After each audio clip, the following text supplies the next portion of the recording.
Well, for everyone who's been asking when part 6, where's Stone Ocean? How long till Stone Ocean? The answer is finally now. Welcome everyone to the return of the Anime Declassified JoJo's podcast. After 2 years and some pretty great OVAs to hold us over, we finally have the release of JoJo's Bizarre Adventure Part 6, Stone Ocean. And joining me today to discuss this is both El Jefe, Rizwan Merchant, Yo, welcome back. and as always, Anthony Davis. What? All right, guys. We are here at the essentially the final part of the regular JoJo's Bizarre Adventure timeline before we get to the Part 7 reboot. But oh, first things first, we got to talk about the opening that they released a few days before Netflix started showing all 12 episodes. It's a pretty banger opening. I'm not gonna It It lie. is. is. At first, I wasn't really feeling it at first, but after like a couple tries, I'm like, you know what? I was literally listening to it in my car driving home from work. I absolutely love the return of the 3D. I was not expecting it. I thought it was Me just neither. something for the first three parts, and then as soon as I see it, I'm like, oh, this is good. It's like we're back home in the world of JoJo's again. And it is fantastic to be back. No, definitely is, and like just like kind of that upbeat, like rocking. It like definitely feels like a mid 2000s anime opening, which makes sense consider or mid 2000s, early 2010s, which Yeah. makes sense considering this is supposed to be taking place in 2011, timeline wise, which back at the time of the original manga release was still quite a few years away. But it's weird now that the official anime adaptation is out. That was a decade ago. Y'all, are we old yet? Ancient. We're ancient. No, I don't like this. We're This we're wants to Oh, basically the darken stone. timeline. We're basically the stone mask. We're that old. Oh my god. Oh no. Not that old. Uh so so the first episode, we get the setup right away, and like all parts, like this one is in a pretty unique setting. Like Jolene, the first female JoJo's, uh, which, as a quick aside, one of the most hilarious headlines I saw this week is like, finally, after so many years, the first female JoJo is here. It's about time. Back of my head is like, yeah, this was like 18 years ago, guys. Where the hell have you been? Right. well, a lot of people don't read the manga, so Fair point, but I we have mean, we did already have this still 18 years ago. yeah. I mean, so like my point is people like me. Hmm. So I know very briefly and abstractly part 6, part 7, and part 8. Hmm. I don't think we're on 9 yet, but Part 8 is the last part that just officially wrapped up a few months Yeah. ago. okay. Yeah, so I vaguely know the plot of part 6 until I watch the anime. Hmm. And mind you, as of this recording, I've already seen the first 6 episodes because I thought we're all going to watch the first 6 and then podcast and then we'll do the next 6. But yeah. um, but I didn't know, my first thought was, okay, this is going to be about Jolene and Vale, daughter of Jotaro. That's all I knew. Hmm. So, like, and I only knew that because I went to a JoJo's panel where they talked about it. But if I were just watching the anime and that was my only interest in the franchise, I probably would not know about Jolene without doing Right. some googling and stuff, But like, if you're just a casual fan who's watching JoJo's part 1 through 5 as they come out on Crunchy or Netflix or whatever, and you don't take it on yourself to do a little googling to see if there's like a sequel or manga or anything, you're not gonna know. Well, True. true So to an extent, but there have been a couple video games that have released in the time that JoJo's has been released as an anime, True. and they weren't just exclusive to Japan like the last couple of games had been. Pretty, they were released pretty out there, and they were marketed pretty well too. Yeah, I'll So give you that. like, so unless you were super just living in a rock or not paying attention, it's like it's out there, Yeah, and if you went to a convention anytime in the last year, one of the most popular female cosplays has been Jolene yeah. Yeah. for good reason. She is a And very good protagonist.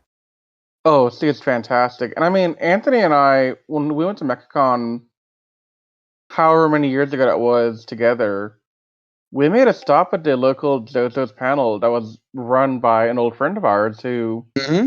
did part of Golden Wind reviews with us last year. 2 years ago. 2 years I ago. forget. Yep. I forget COVID happened. Yeah. I'm I'm trying to forget it happened. Let me put it that way. um, Mhm. yeah. So we saw a lot of sisters. We saw cosplays of like Jolene. We saw cosplays of like all these characters. Hell, we saw characters from like part 7 and 8 too, and I don't understand any of that yet. But Part you 7 know, and 8. I yeah, know a little bit about part 7. That's about as far as I know. Like a little bit of part 7. I noticed some horse racing at some point. Yes. Yeah. I I'm think in part actually 8. kind of dreading how they're going to adapt the next part, because the next part is going to involve a lot of racing and a lot of horses. It may be CGI for the most part. I have For the horses, I mean, not the entire anime. I have faith. So that's a problem for future us to discuss. For Yeah, present us, Yeah, we got to talk about Stone Ocean, and it was a heck of an intro. That first episode, like, totally.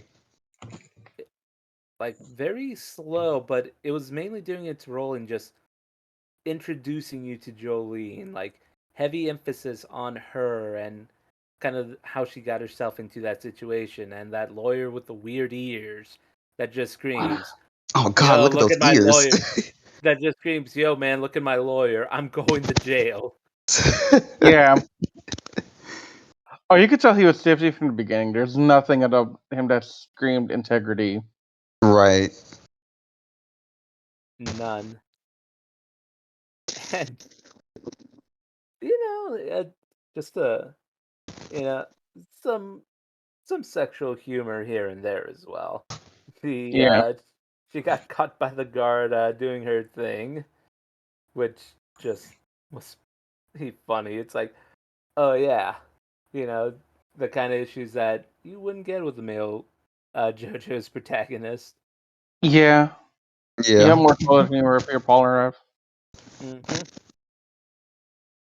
But I mean, first episode, like great solid introduction to not just Jolene, but also who is more than likely going to end up being the Jobro of Part 6, Hermes. Mm-hmm. And, just kind of getting the jail set up kind of put out towards you like, hey, this is how this part is going to be. There's not going to be a lot of traveling around or moving around. Like, it's going to be in this jail,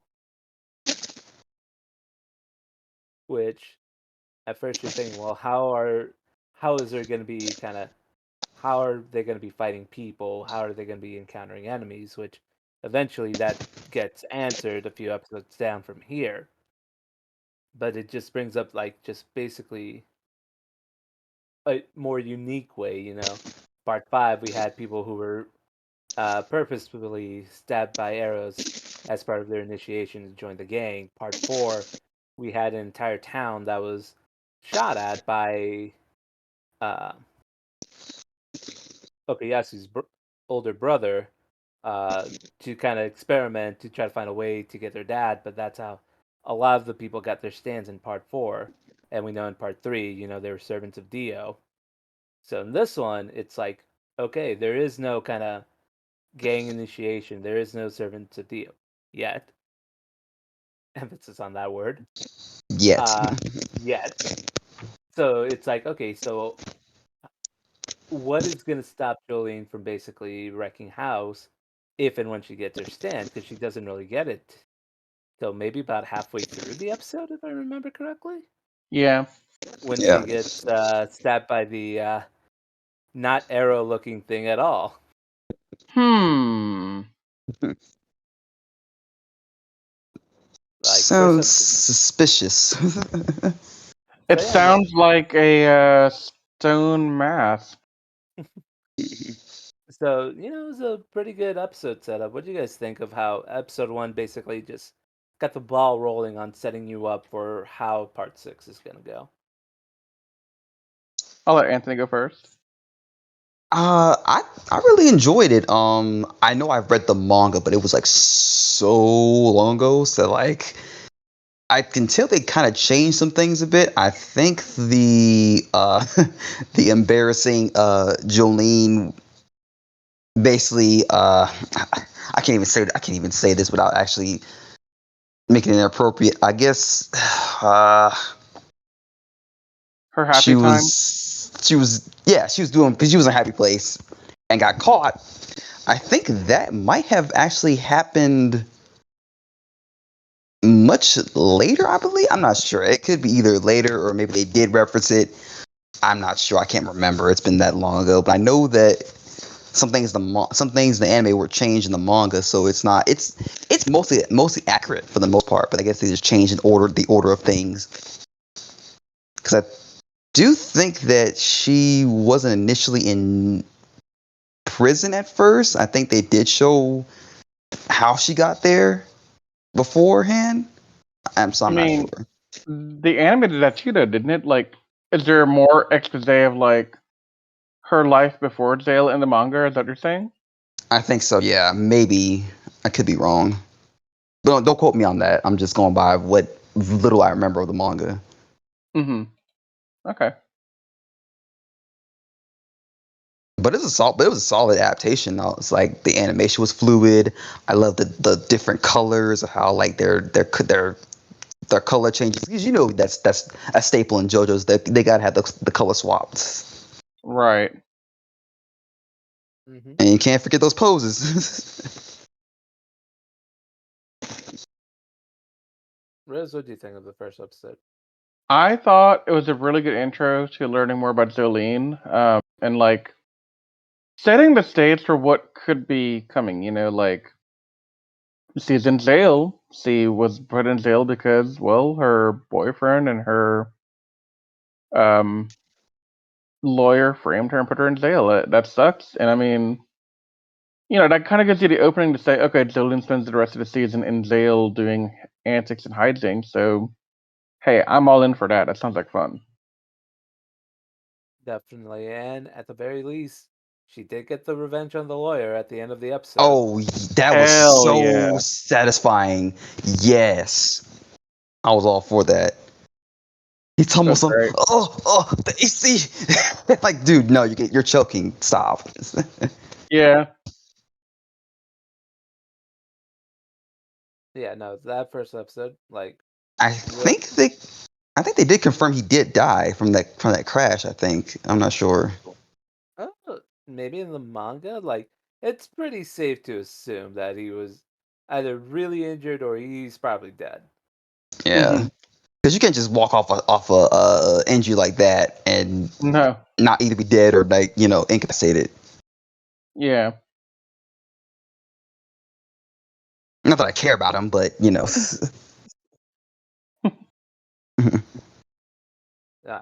So from there, we jump into the second episode where she's getting into the prison attire, getting everything taken care of. I know this one they did change some things from the manga because there was a panel where uh, there's a person who was transitioning. There's a female who's transitioning into a male, because they're like bringing the prisoners in, and Jolene's like, "Wait, this is a female prison," and it's like she's transitioning, and then she looks down and says, "We're in the dawn of a new age." I know they cut that out.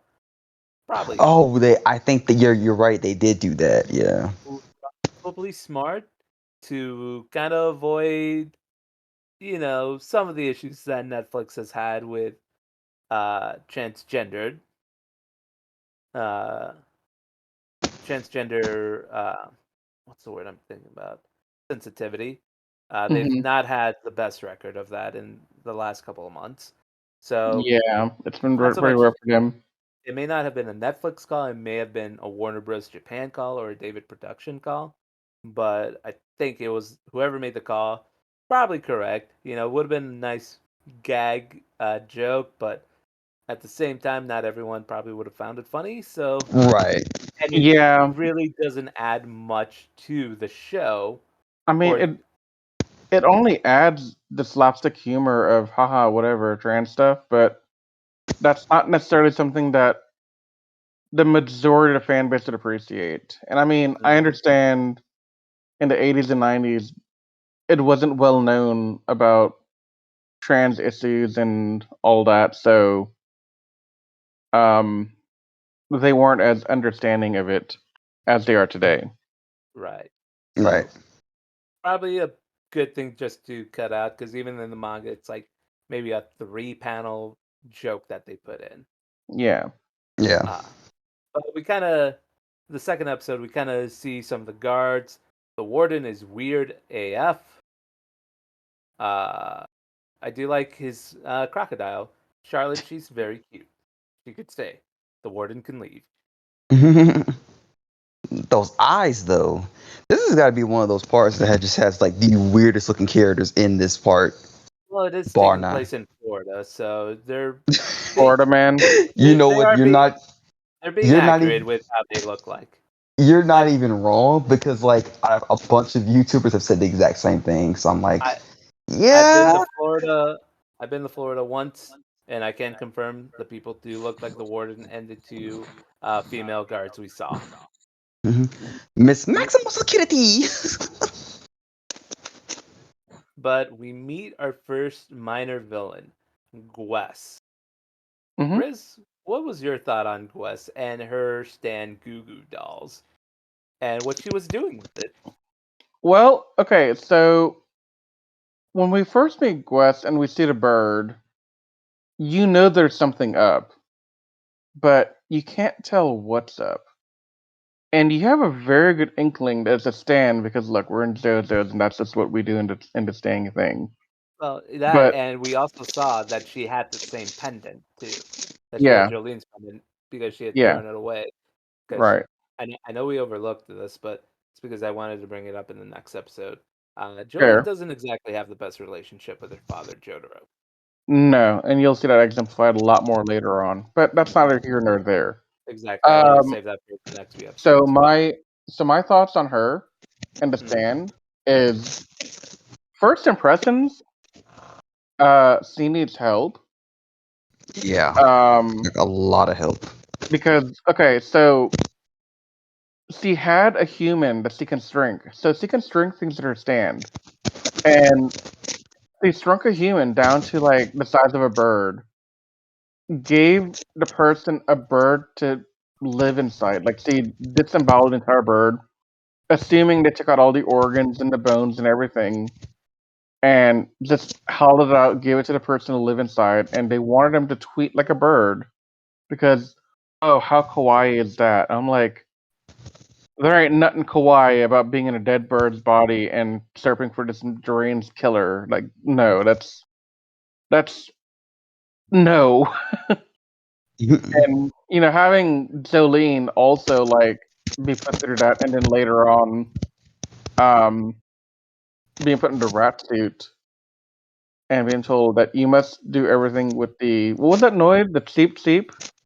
Yeah, squeak Yeah. squeak. Squeak squeak, yeah. Um that was equally creepy and just no. So creepy as hell. There is no like to me there's no cool factor. None whatsoever. It's meant to give the audience something creepy to look at, and I understand that it's a JoJo's thing. I get it. Hmm. Miguel, what do you think of it? I was gonna pass it on to Anthony first, but Oh I well, was Anthony, gonna what do you think say, of it then? yeah. So, I don't know if this was actually intentional or not, but it's almost as if she's the combination of two past stand users and they kind of molded together like both the stand power and the kind of personality just a tiny bit. I think you know where I'm going with this. Uh, she kind of reminds me, like her power reminds me of. I'm trying to think of his name. Part Uh, he Narancha fought him. Yeah, He part could five. shrink. Yeah, Yeah. part five. He can shrink people and things. Yep. Um, like that power. And then she kind of reminds me of like Chocolata when it comes to like how she like pets like pets and like has a little good boy good boy good boy type of personality. Mm-hmm. So I wasn't sure, like, was that intentional? Did they do that to be like, hey, this is a reference to these two characters from the last part, or is it just like a coincidence? No, I think it's more like a coincidence because uh trying to remember because I don't remember how exactly the guy that Narantia fought, how his stand works. Uh, but in terms of what I think Araki was more or less trying to set up was Oh, like, I know. So his stand, whenever he like cuts things, he can actually like shrink things. He can shrink himself too. That was a major difference. He can shrink himself and other objects and people. mhm. But but Quest can't. No, That's the major difference. With Gwes, she has to be, or the stand has to be. It feels like almost right next to them to be able to do it, or Yeah. Hmm. relatively close. Like she has a shorter distance to do. But the thing Yeah. about Gwes is, I think more or less Araki was just setting up like, uh, you're in a prison. You are going to meet a lot of unhinged people, A and little Yeah. bit. so I don't think he was Yeah. really setting her up to be like, this is Chocolata but female, but more or less like, hey, this is the kind of crazy people you're gonna be seeing a lot of in here. Because you Hmm. also got to Right. remember, the people in here that are in jail for various crimes they'd committed. These aren't Definitely. innocent people. These aren't No. they could have been in gangs, but these are not going to be your normal everyday people.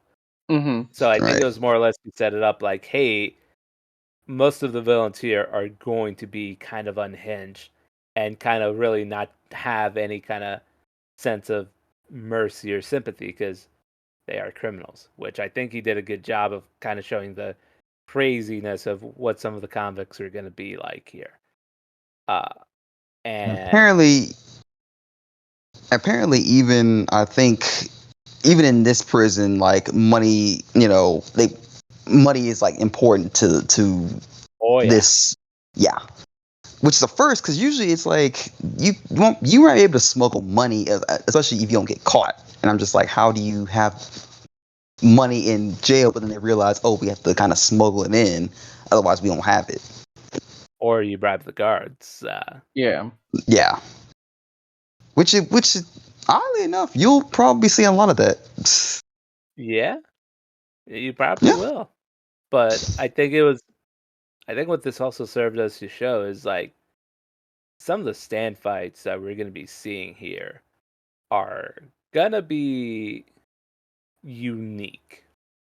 Yeah. And definitely. one of the things I knew going into it from other friends, it's like part six is where, we say this about each previous part, but it's been holding true. Like the way the stands are used just keep getting more and more unique from each other. And, this is kind of showing the first one. Gwes herself really wasn't going to fight Jolene. She was just messing around with her. She didn't need to be that Yeah, pretty close to much. her to be able to do it. Yeah. So we just don't have oh, I can just walk up and beat the shit out of her, which does eventually happen. Right.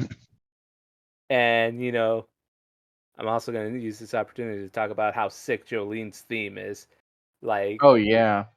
that do like it's It reminds me a little bit of it's a mix of Giorno and JoJo's Stan music to me, like theme music. Yeah, I can hear it too. You Like, see that, huh? Like it feels like a mix of those two to me. especially the piano part, like the dun dun dun Yeah. dun dun dun dun. Dun. Yeah. yeah, it's like catchy and it's like okay. Like I like the times they play it, it's really good. And this first stand fight, I think it might out of the 6 episodes, it is definitely. I mean, we only see 2 fights, but that's besides the point. I'd say it's definitely the lesser one, and out of like the entirety of the 12 episodes, I would definitely say it's at the bottom, but it was still good and enjoyable. And Hmm. Jolene establishes that she is not going to be walked over by anyone in the jail, because she does kind of get pushed around. She's still learning the ropes of how jail works, or how the prison works. So she kind of I don't established this like, yeah, no, you're not gonna f with me if I have this power. No, go ahead, Riz. I don't remember what episode this was in, but her revenge episode on that guy and the girl with the bathroom was great. Oh yeah, I don't know what Hmm. episode I was in. I think it was this one or the next one. no, it's a few episodes down the line because I believe I think it might be the next one actually. Okay. Because I remember Gwes like trying to act all nice to her afterwards, Oh yeah, yeah, Yeah. yeah, yeah. and she kind of shows her the girl who's getting bullied. Hmm. Yeah, so I believe it's the next episode, which is a Yeah, great segue into the the next next episode. episode, The Ode. Visitor. We have this is even though it's technically even though it's listed as a two-parter, this felt like a three-parter episode. It did. The way Yeah. the pacing was, it was just that good. And she finally meets her dad, and the way I could sum up this next fight, uh I didn't realize Araki came up with the idea of Inception like 8 years before the movie came out. Because whoa, that was a mind trip of a fight. Yeah. Right. And like the fact that they didn't even realize it until like towards the end of the second episode of the two-parter was whew. But Anthony, what do you think of kind of how they introduced Jotaro into part 6? Oh yeah, they definitely made his introduction very like memorable because of how he's still stoic as ever. And he's still wearing hats that cover his hair that look weird, but it still works somehow. Um, His but you hat could got obviously, bigger. yeah, it did. I'm just like, I kind of like. I think part four it was his best look. Hmm. In my personal opinion, I still think he looks great. I just think part four was like his best look, in my personal opinion. What, you I didn't like mean, the leopard printed pants? Not really. so to me, part three outfit's probably still my favorite. Um, I yeah, I just think part three was like his best outfit because of the black outfit he had going on. Part four was Yeah, yeah, it matched. it It matched the matches everything. personality. Yeah. Yeah. Part four, I mean, he's a marine biologist and he wears white. That's not the Jotaro I grew up knowing. Well, he grew up. That's the problem. But he grew responsible. Well, okay, maybe. I mean, don't you want him to be responsible? No. So No. you prefer the Jotaro that cuss out his mom and just beats the crap out of people for no reason? Yeah. I mean, at least you're honest. I can't be mad at that. I mean, yeah. He's like, yeah. I mean, are these real questions you're asking me? I mean, They're as real as they can be. But are you being serious? Kinda, but not really. Okay, good. As long as you're not really, we can live with this. We can work with this. We got this. we can work with that. Yeah. Yeah, I can Totally. workshop this. We can workshop it. It's not a big deal. Because he's not.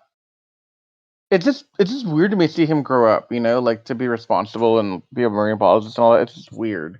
He said hashtag not Um, my Jotaro, not my Jotaro.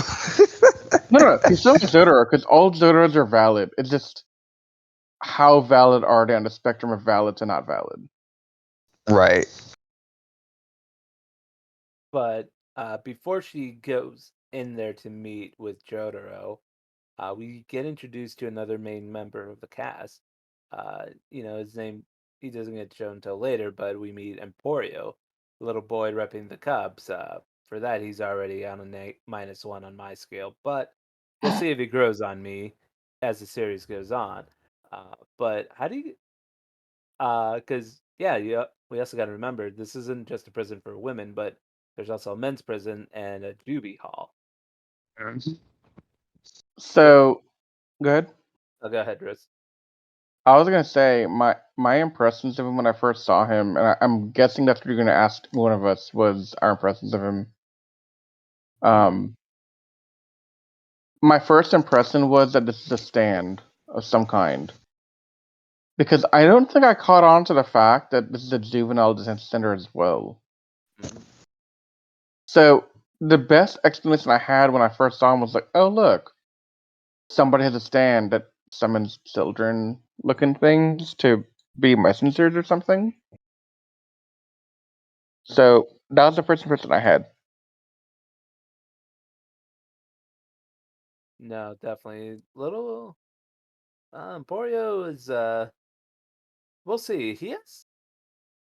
Uh, I wasn't expecting to see a little kid either, but I mean, if I hadn't seen the preview, like I wouldn't have expected this at all, but Hmm. Right. he seemed pretty knowledgeable saying, "Hey, don't go see the visitor who's coming to see you." Yeah, And at that point, Jolene didn't even know she had a visitor coming. So this he knows more than what he's allowed. yeah, definitely the more. But now we got more important issues to talk about. Why does this Jangali guy be packing so much cake on the behind? Like, good God, that boy is thick. Damn boy, he I thick. That's a wasn't thick ass expecting that to be your boy. first question. Like of all the things you would ask us first, that was never something that ever crossed my mind. I mean, it was noticeable. It took up like 2/3 of the screen when it came up. I mean, now that you mention it, okay, yeah, sir, maybe, but like, I never considered that until now, and I don't know how to feel about this. Oh, hey, JoJo's gives fan service for everyone. I mean, look, man, I'm all for that. It's 2021. And Everyone deserves some also, fan service. I mean, also Jotaro, like, he wasn't he was a he was like you would think Jotaro as a parent would be. Just Hmm. straight to the point, not even BSing Jolene. He's like, listen, you were set up by this guy. And they just answer a lot of questions relatively quickly. Like, why were you set up? They're the ones who got the lawyer. And goodness gracious, you forget that Dio was around for such a long time that he would still even have fanatics like 30 years after his death.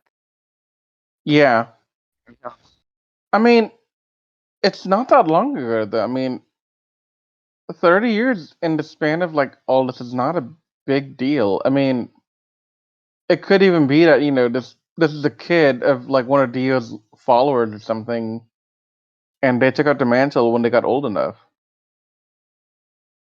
But I mean, well, not 30 years, but because Dio was killed what in '88, and this is 2011, so 11, so 23 years after Dio. Yeah. Yeah. It's still pretty wild that he there's that many of his followers still running around, and still wanting to take revenge on Jotaro for him killing Dio. Look, man, the Speedwagon company cannot do everything. They really can't. They don't even have any stand users from what I remember. No, they don't. No. They're all normal. Ugh. Yeah. It Also, sucks to suck. Also, I like how Jotaro's solution to getting her out was just, yeah, F this. I'm just gonna break through the walls and get you out of here. We're gonna do a prison escape. Look, man, he did the best he could as a father, and that's all we can ever ask for our man Jotaro to do. But He's like, well, I love the fact that they could possibly be like on the like criminals on the run. They're just like, dude, like we kind of were almost criminals before in part 3, so right. But that just means Jotaro has experience doing this. It's not a big deal. But none whatsoever. I do like how Jolene just said no though and was willing just to walk away. Like, Well, I mean, she doesn't have the best relation with her dad, though. But the So, fact that she would rather choose to stay in prison than escape it is like that's how much she doesn't like him. yeah. Right? Yeah. And then we get to the next part where they start getting shot at by the stand user, which this stand actually took me it was a bit confusing for me because I wasn't understanding how it was working until they kind of explained it in the next part, which Yeah. Jesus, The that could aerodynamics part of it, or what? yeah, well, I wasn't entirely sure how he was working. Like I thought the stand was just transporting the bullets, but no, that guy's just a very good fucking sniper. He's a really good shot. I mean, I assume what happened was he'd fired a shot, and the bullet made weird turns here and there to finally hit the target. Right? Like I thought, But it's like he not would. how that works. No, I thought he was shooting the sniper, and like the stand was basically just creating like some kind of wormhole or something that got the bullets there. But no, the stand was just basically telling him how the airflow was going, and he was using that to guide the shot. Like, Yeah. jeez. And this is where we kind of get into the mind trickery of it, because there's so many different points where you think they escape, or the sniper followed them into this fight. What were your guys' thought on that? Like on this entire fight itself?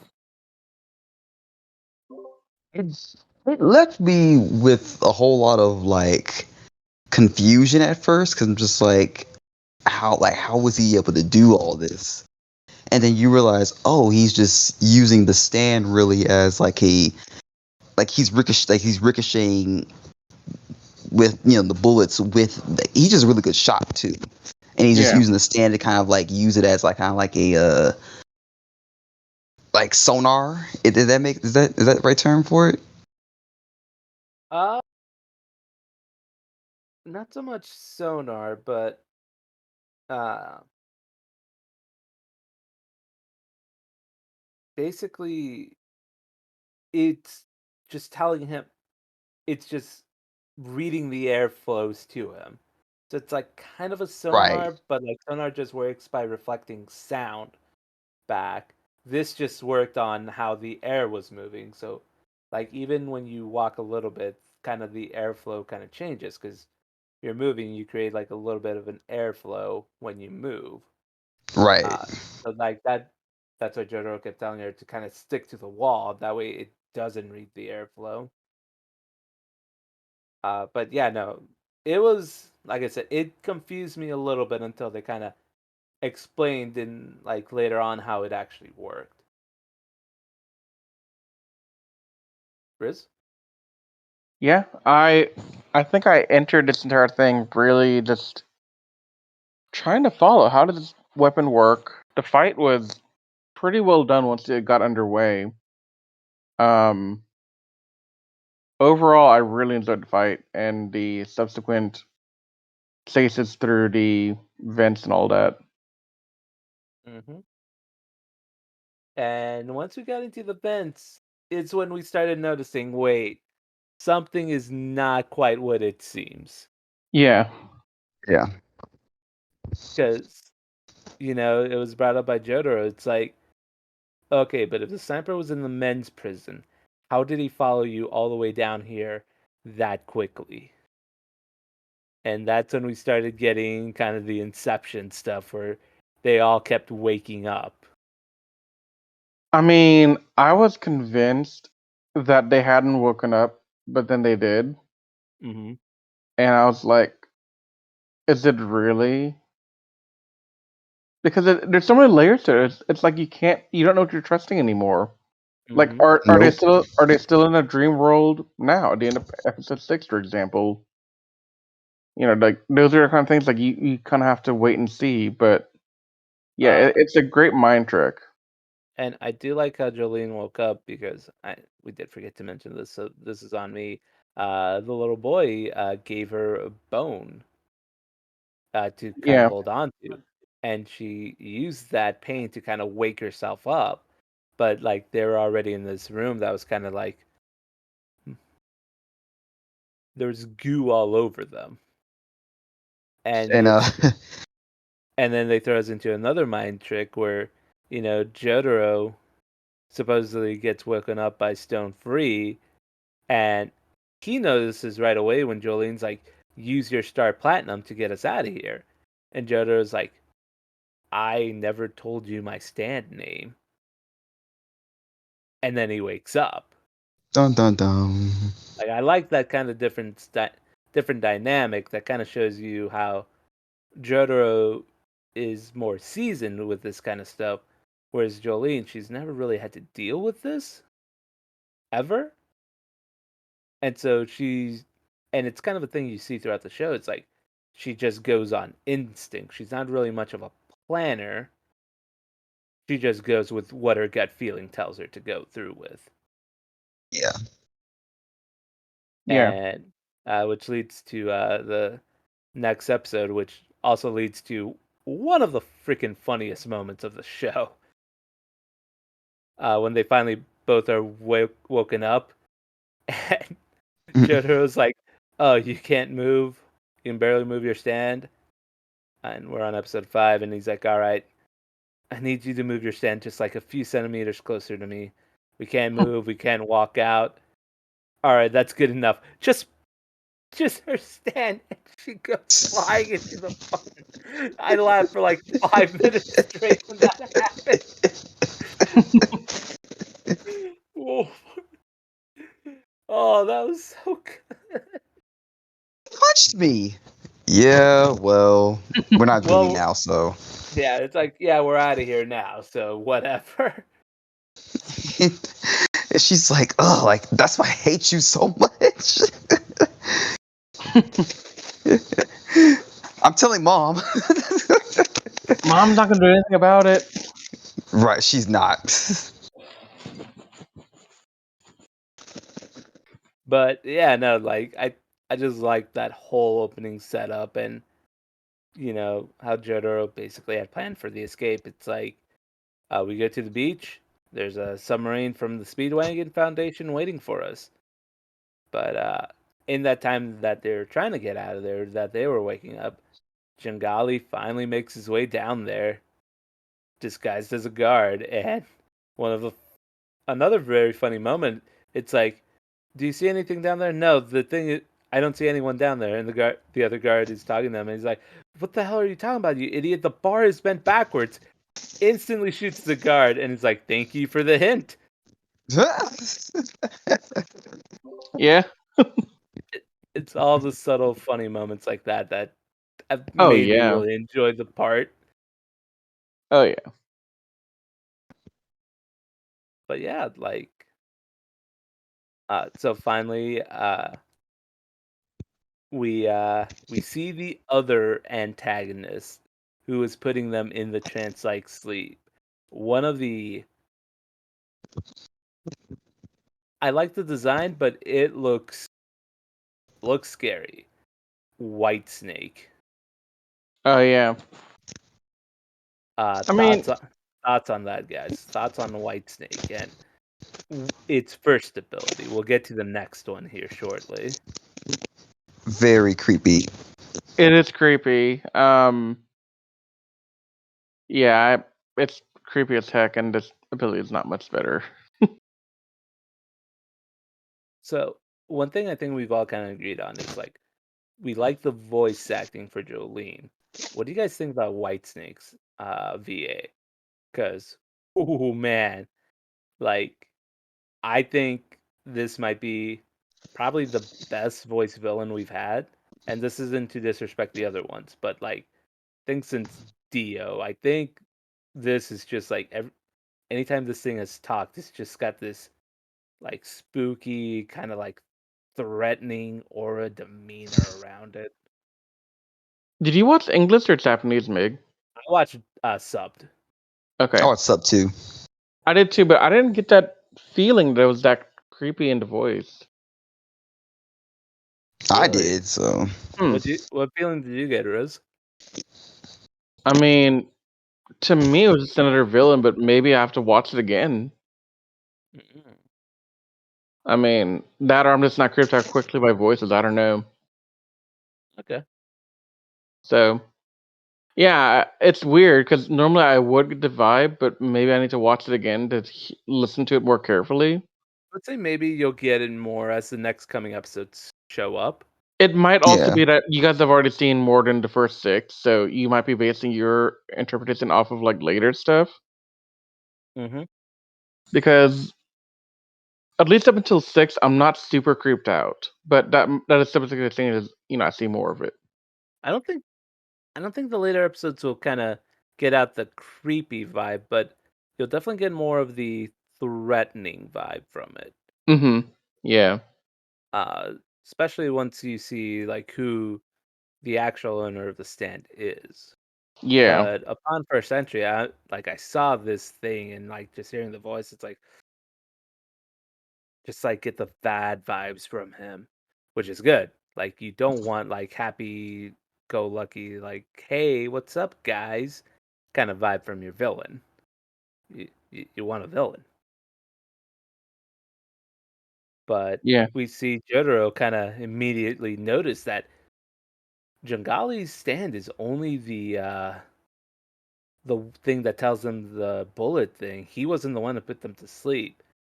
And he finds himself actually trapped because he chose to save his daughter. And Mm. we see kind of one of the first twists, because in most parts or like in part 4 when Jotaro showed up, he was kind of the most threatening guy they had, or the part 4 crew had. It's like, Yeah. hey, like none of the villains wanted to mess with Jotaro, but like here, he's taken out of commission super early on to kind of I set you up like, don't these villains are nothing to f with. Nope. I mean, I was surprised that Zodor was taken out that quickly. Hmm. And that leads me to think that either these are really strong villains compared to like the last couple of seasons, but I call BS on that because that's a disrespect to Dio at the very least. So that leaves me with Zotaro's older. He's not in his prime. Maybe he's getting out of shape.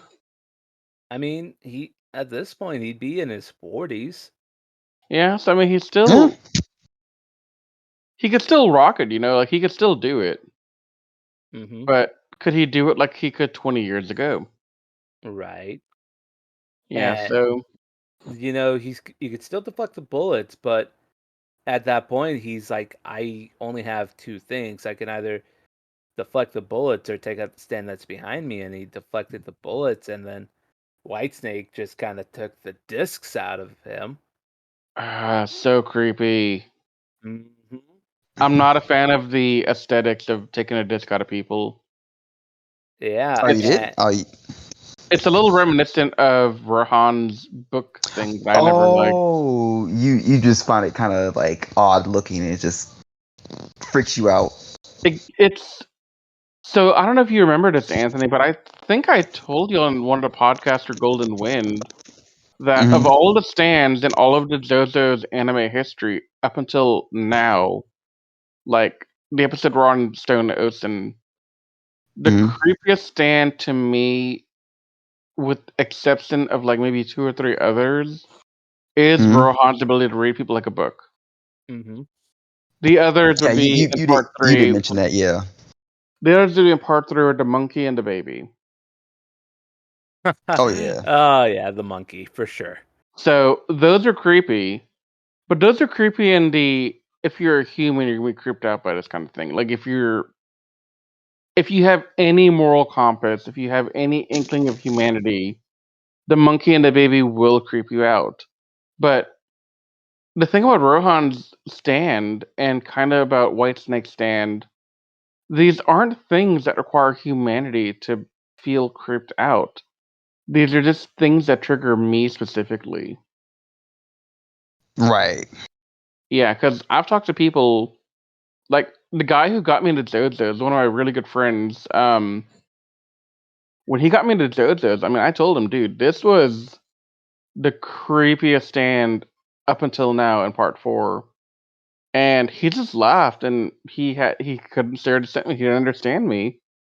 And I don't know if y'all understood when I mentioned it before or even now, but that those stands get to me on a level that I can't explain. It's interesting. Like I'm not gonna pretend to understand, but I could see where you're coming from. Yeah, Yeah. same Just here. because it, like, I think it's, and I could be wrong on this, but because those stands put you like in such a state of helplessness that Yeah, that's once they part of get it. you in the range, like you can't do anything about it. Like they're just What gonna do to you what they want. Well, so in the case of Rohan, I mean, when he makes you into a book, one thing is he's reading your soul, and that on its own, I'm not concerned with. Mm-hmm. But the way he makes you into a book and the pages fly open, Mm-hmm. it just it's just creepy to me. And then seeing the DVD or the CD or Mm-hmm. hell the Blu-ray pop out of the dude, um, that reminds me of Rohan Stand a lot. Right. I So Right. I just found the blank expression he gave, like before like after Whitesnake took the discs out, just like, mhm. wow, like things just got. You knew that these villains are calculated. They are not, they're not playing with kid gloves. Like they are set for their goals. They know what their goals are, and how they orchestrated Jolene being sent to jail because they knew, like, yeah, Jotaro cares about his family. He just did it in a way, in his own way that he thought he was protecting them. Because again, Right. goes to show, like when he told Jolene, it's like, listen, I killed a man named Dio. There are followers of his that are still trying to hunt. They're still trying to hunt me down. They're still trying to hurt me. They're still trying to get to me in various different ways. And like for the longest time, he thought if I stay away from my daughter or from the rest of my family, they're not gonna mess with them because like they know they're gonna get nothing out of it. But they still attempted it with Jolene, and they got him. Hmm. Like Mhm. he knew he was walking into a trap, but he was still gonna try because before he goes out, he told her, "I always cherished you." It's why he risked himself there, and it's at this moment that Jolene realizes, like, this is the kind of shit that he's probably had to be dealing with, even like after the events of Diamond is Unbreakable and Golden Wind. Like, there's Mhm. still probably the voters of Dio who are like trying to get to him, and so she saw like, oh, he stayed away because he actually did care. So like the first time she was in jail, instead of going out and visiting her, comforting her, he just said, "I need to get away from here," so that they don't Well, know where And he's at. I think she was 16 at the time too. 14. yeah. 14, okay. Well, it's a mix of that, and also he had a duty to more than his family at that point. Like, Hmm. if these followers are still out there 20 years later, that's a problem. I Yeah. mean, we don't know the extent of his family. Uh, The, Joseph, at this point, he's ancient. He's nearing 100. I mean, Yeah. I'm assuming Joseph's dead at this point. Uh, Or just like bedridden. I heard he's still kicking. He's just kind of like, I guess, bedridden now. right, but He's like, that old. Jolene didn't have a stand at that age like Josuke did. Like, Josuke's probably not in any kind of danger from the Dio followers. Mm-hmm. But, that immediate family right there, those two, they are. Yeah, because like he's in Morio, which is like, he's sticking to Morio. Morio is his town. He said he's going to defend it, so he's going to be defending it until the day he dies. So I don't see him getting in any type of danger going outside of that. But yeah, no, Yeah. like, I think at that point, like, and also we don't know where they were living at. Uh, Right. Who? Jolene and her mom when she got arrested the first time. I'm assuming America. Right. So instead of like staying there and, potentially drawing himself as a target, he just goes away further to kind of avoid Yeah. people like that. So I think that's one of the, like, I don't know if they're going to expand on it more in later episodes, but that's kind of a way of showing, like, hey, yeah, he was an absentee father. Like, he still doesn't have too much of an excuse of that, but he still cared. It's just like, we know how Jotaro is, so his way of Mm-hmm. caring wasn't gonna come out the most loving way, but that's just how Yada he yada. is, Mhm. right? But like just seeing that one good moment before he just goes comatose was pretty good. And Yeah. like I said, I mean, I think the reason he went to Tokyo as well is not just to protect the family in America, mhm. but also Dio died in Japan. No, Dio died in Egypt. He died in Egypt. You're right. You're right. That's what the whole It part was was about, Riz. part four was that I'm thinking of, not Dio, but like the villain Mario. dying in Japan. Yeah. Yeah, Kira. Kira died in Japan. Yeah. Uh so and It's just also, incredible to me that Dio's thing with, the family has gone on this long. yeah, the Yeah. thread of fate that ties them together still ongoing. Yeah. So, not to get off track here, but we do know that Jangali gets beat up by Stone Free, and then Whitesnake runs off with not just the memory disk, but Jotaro's stand disk. Yep. So, one thing I kind of want to bring up before we get to the next episode, because after this, we don't see Jolene for an episode. We get Yeah. a character focused episode. What do you guys think about Stone Free and its abilities? Do you want to go first, Riz? I was letting you go first. Oh, it's unique because normally we have, yeah, sure, Stone Free is like a fighting stand because like you see the auras, but it's very diverse when its abilities. Like it can literally like turn into strings, and when she first used the ability, she just kind of like used it kind of like as a microphone in some sense because from the armored truck that took them to prison, she can literally hear other people that are like very far, like not even that far away from her, but from a good distance from her, and can still hear it clearly as if like she can like hear it in her head basically. Riz? I love the Stone Free.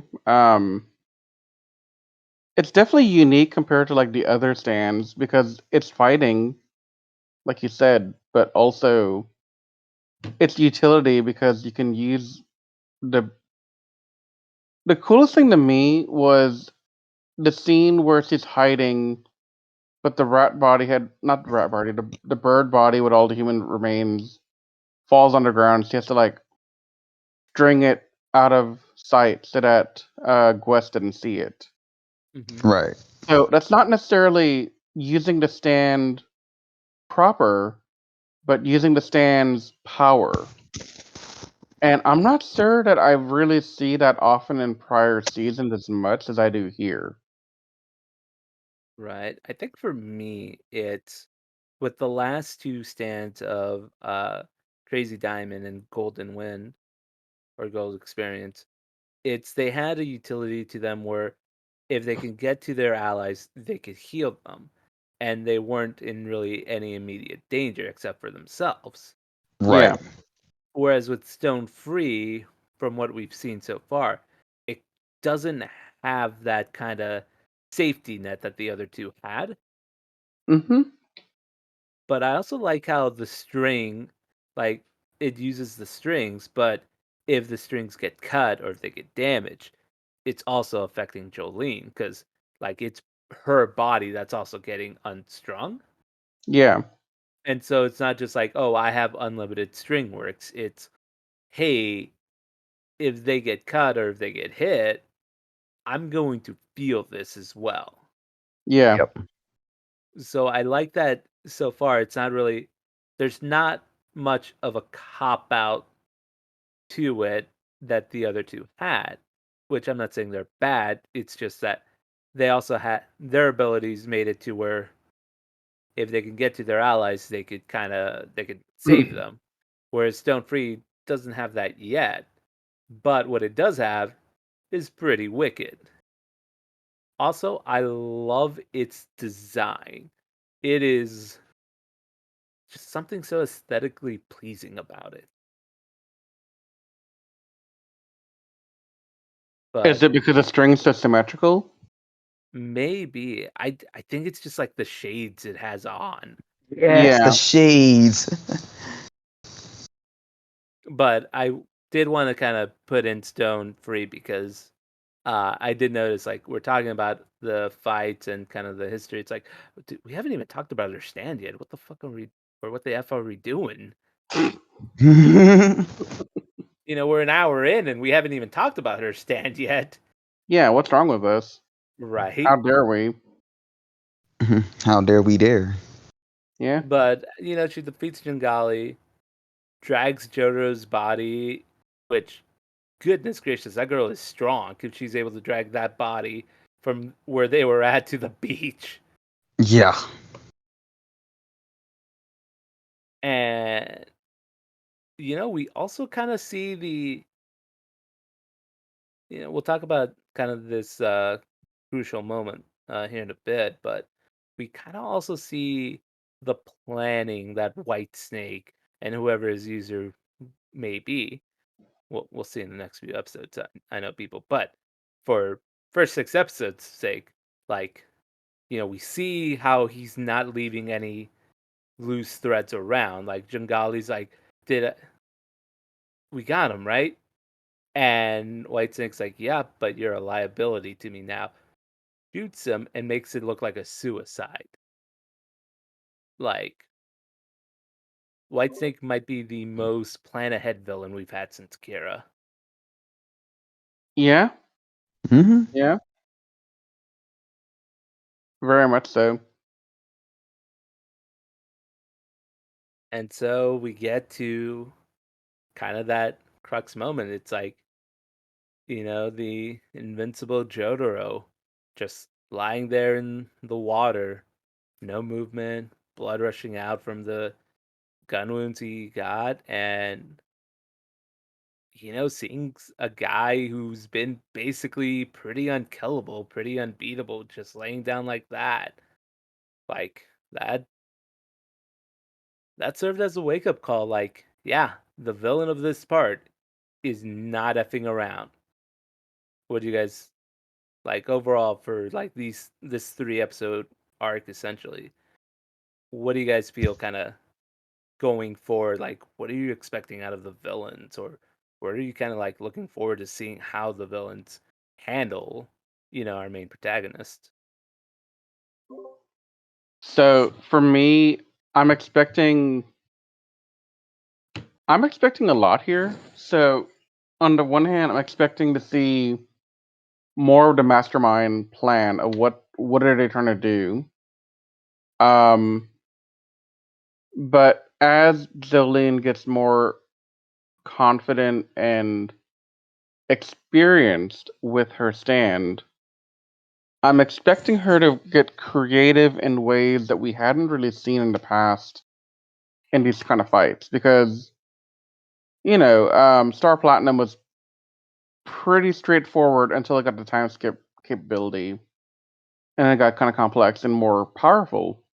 So I'm kind of thinking this might be another case where we have a stand start off being able to do a set number of things, and then over time it evolves to get something else that's different, and that might be the thing that Jolene starts to leverage more for her future encounters with the bads.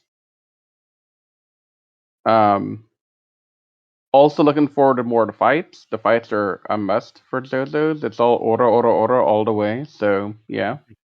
Um, yeah. Overall, give me more info on the plot. Give me more info on the characters. Give me more info on how the stands work, and I'm good to go, man.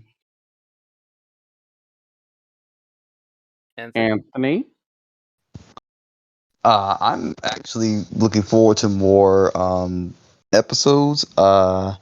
I very much enjoyed the way this is all set up and the emotion between how Jolene's dealing with what happened with her father, and overall, it was just very like, there are now stakes now. You know, it's not just get out of prison. Now it's like I have to see my father No, definitely. by any And means necessary. Yeah, definitely. Yeah, I'm also looking forward to seeing the evolution of Jolene and Jotaro now that Jolene's starting to understand more of why Daddy Dearest was not there the entire time. hmm and yeah, no, this 3 episode arc had some pretty heavy moments, which is why I'm glad the 6th episode was a bit of a kind of decompressor. Let you kind of get back into it because Jolene's gonna be away for an episode because you know attempted prison escape. She's gonna get years added to it. And before we move on, Emporio officially introduces himself to Jolene. And for anime onlys, just make a quick note of this. You'll understand when we get there. But we get to the 6th episode, which is, like I said, bit of a breather episode. Uh, one of the funniest minor villains I think I've seen in a while. But we see Hermes wake up from the hospital wing because she grabbed Jolene's pendant that somehow wound up in the bathroom, uh, touched it, and she developed a fever, which is kind of one of the things non-stand users kind of go through before they get their stand. And Kiss is a very unique stand. Anthony, what do you think about Kiss and kind of how it works? Um, I definitely remember like first reading it, and I'm just kind of like, wait, that's her ability. That seems kind of like odd, but like I liked it though. It like I said, it's one of those unique stand abilities where like normally this would be kind of like how would someone use this, but then you realize that there are various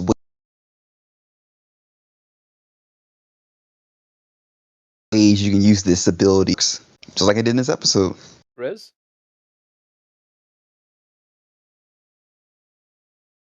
Sorry, repeat that last part.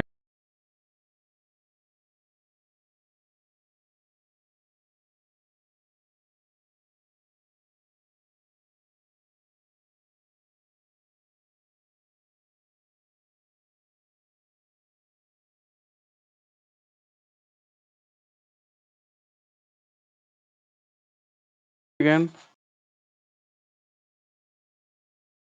I had a wait. Quite honestly, it's unique and the way it works. So yeah, Just like the duplication and how it just like forcefully pushes the things back together after you remove the sticker. yeah. Especially on humans, that was kind of odd. And we see, and the question I posed earlier was like, well, how are these inmates going to be getting stands because there's no arrows? How are they going to do it? We see a glimpse of it when she duplicated the mop that the janitor was using because the janitor robbed her, and it smacks him in the face, and we see two discs pop out of him. Mm-hmm. And you start putting two and two together at that point. And we gotta talk about McQueen. All right, let's go for it. Ciao. Sorry, I had to. When you saw McQueen, so before we get to what he did, what were you expecting him to do? Like when Hermes finally confronted him, what were you expecting? Not what he did. Not what he did at all. I I was mean, kind of hoping for like an aggressive, like, hey, back up! What are you doing? Get away from me! La la la. That type of yeah. thing. I wasn't expecting him to be such a pushover. I, Is, I was is like, that fair to say? I think I that's fair to say, right? you gotta have a certain mental state of mind when you attempt suicide that many times, and And you still fail. Yeah. it's because he couldn't die, no matter what he did. Like, granted, at this point, because we see also one of the most hilariously named stands in the tub.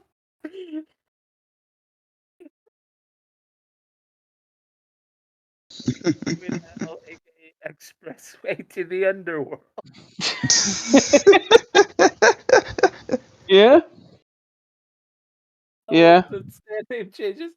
But Highway to Hell, oh man, it does whatever you're experiencing, the person you sick it on is also experiencing. Yep. Like, So dude, like calling poor him. Go ahead. I was gonna say poor homegirl having to live through all the different things that he's gonna put her through. He's a tough one. Mm-hmm. She is a tough one, and she was using that sticker like so effectively to avoid Yeah. that because hanging, then immediately trying to drown himself. I think the drowning is my favorite one of the three. Because of how you can actually see that the way the stand works is that whoever if he commits suicide or tries to commit suicide, the stand will activate and it will initiate the same type of way that he's dying, the way you'll die because you're next to him. Yeah. And it's like takes the form of these it's like a propeller almost, but I can't really explain it though. You mean for the water thing? Not Just just a been just a stand in general. just how the Yeah. stand looked like. It looked like some kind of ship. Yeah. Okay, not gonna lie, when I first saw it, I thought it was the uh the stand from prior. That was the aerodynamic one. Manhattan Project, I think it was called. I couldn't remember the name of it, thank you. I think that's what it was. But Yeah. yeah, I thought it was that stand again, just in a slightly different form. So Don't I was a worry, little Riz. I have confused on how it got there. So yeah. right. Don't worry, Riz. I have notes for these things before we go live. So we try to stay on topic here. But Well, yeah, names for good are things I'm not good with. oh, you're good. They rename them so often. Yeah, It's so hard for like everyone to keep track of. yeah, yeah. But I'm still waiting because Thunder McQueen is the villain's name. I'm still waiting for someone to make a shitty Lightning McQueen edit on him. It's gonna happen. It's gonna happen. Just give it a few more days for the meme to get around. But when she finally confronts him, after Emporio, after she runs into Aramis runs into Emporio, uh, so that she stops experiencing his suicide attempts Yep, because he goes into the infirmary, puts himself in saline solution to radically electrocute himself. dude. I was so certain he was gonna do it so many times, and then Right. I think she was getting desperate, but also creative in how she's trying to keep him going. Mm-hmm. I mean, it takes a special kind of creativity to be like, I know how to keep you alive and give you hope. I'm gonna flirt with you and offer you my underwear. It's a I mean, as surefire way. as Brooke from One Piece would say, "Let me see your panties." and I do like how McQueen was like, "You're the nicest person who's ever been to me. We should die together."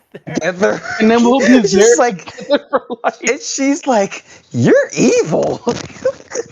I mean, yeah, because Yeah, he falls for her, and instead of wanting to live for her, he wants them both to die so they can live for all eternity in death together. that's pretty sick. That's pretty sick. It is. Mm-hmm. And it's like, yeah, you definitely belong. You definitely belong in here. No, for Definitely, sure. but he definitely belongs in there.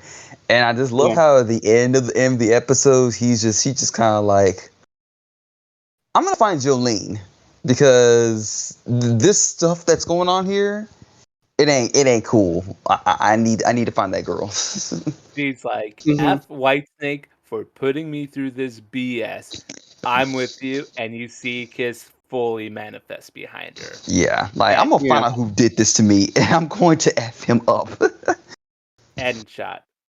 Beautiful. And again, like after kind of the heaviness of the last three episodes, like this was such a great kind of like breather episode because it was more lighthearted, more funny situations. Suicide isn't something to laugh at, but in the context of how it was presented here, pretty funny.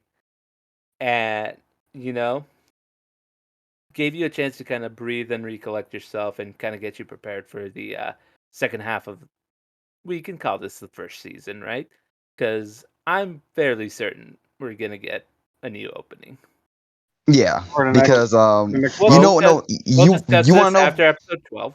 We'll discuss this on the second part of the podcast. Okay. Yeah, Have they announced how many we're gonna have total episodes? So we don't know, but it's safe to assume probably like 35 to 39. That's what I'm yeah, thinking as well. So probably 3 releases. I think so. yeah. I think we might Yeah. get another release, maybe like maybe another month, maybe I a monthly think or want to 2 months. say probably closer to March Oh because this yeah, hasn't Dude. aired in Japan yet. yeah. And That's what? that's gonna be rough. Yeah, this hasn't aired in Japan yet. Really? Mm-hmm. Yeah, we were the first to get it because they're Okay. not getting this until like They're I not think getting it. I till think it might January, be. right? I might be in Netflix Japan, but in terms of weekly release, there it doesn't start till January. I'm gonna Yeah, go double check just to make sure. All right, so it's because I gonna don't think it's start gonna. in Go ahead. Japan. It'll be televised on January 8th. Mm. Wow. But is it on What Netflix about Japan? I don't know. is it They If it, said in worldwide release in Japan. They said worldwide release in December, so I think it might be in Netflix Japan as well. But in terms of daily television, uh, yeah, what probably won't be in about what about Crunchyroll? Crunchyroll they're not getting simultaneous. it. The license I have transition it. over to Netflix completely, I think. I thought they said they were gonna like release it on Crunchyroll, but not immediately. They're gonna wait until like way later down the line. Oh, I could be No, wrong. no. I think it. I think it might. I think because I think Netflix paid pretty top dollar to get this exclusive release to be Yeah, exclusively streaming on Netflix. So I don't think it will, because usually whenever something premieres on Crunchyroll, it'll always take like a bit later for it to finally appear on Netflix. Same could be true vice for Netflix. Crunchyroll may not be getting it till the monthly release. They may not be getting it at all. But I Yeah, currently pay for Netflix and I don't have Crunchyroll, so this is fine by me. works for me. I mean, look, I'm able to watch it. That's all I cared about. Um, Uh no, it's definitely been a pretty fun 6 episodes.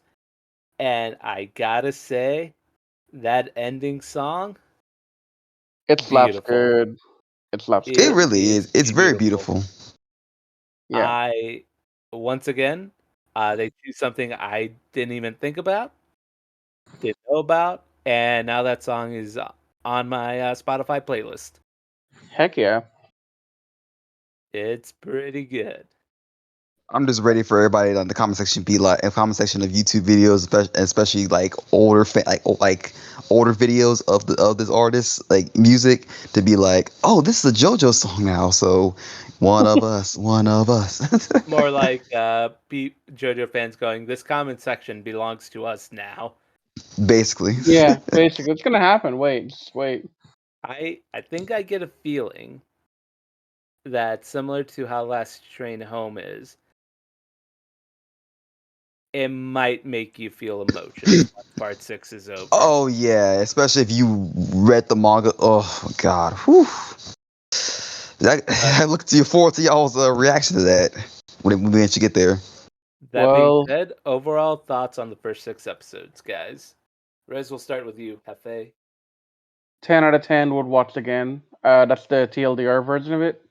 The not TLDR version is Jolene is absolute fire. I knew she would be good from what I'd heard on the net from friends, but I didn't know she would be this good.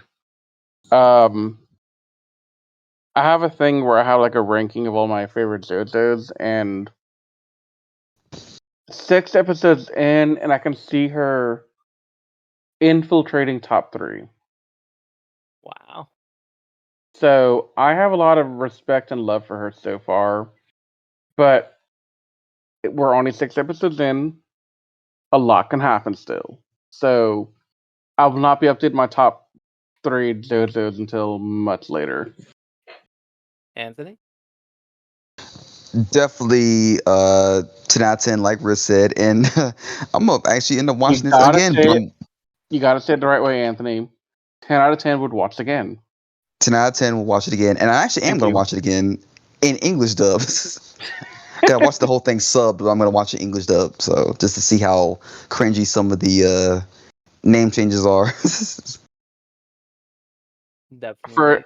for a second, I thought you were gonna say how cringy the voice acting was. I was like, no, the voice No, no, acting no, was no. great. The voice acting is actually great on both parts. It's Yeah, just, I'm just, because you hear the well, you of course the Japanese are going to say the original stand names and stand and the just the regular names of people who names weren't changed locally.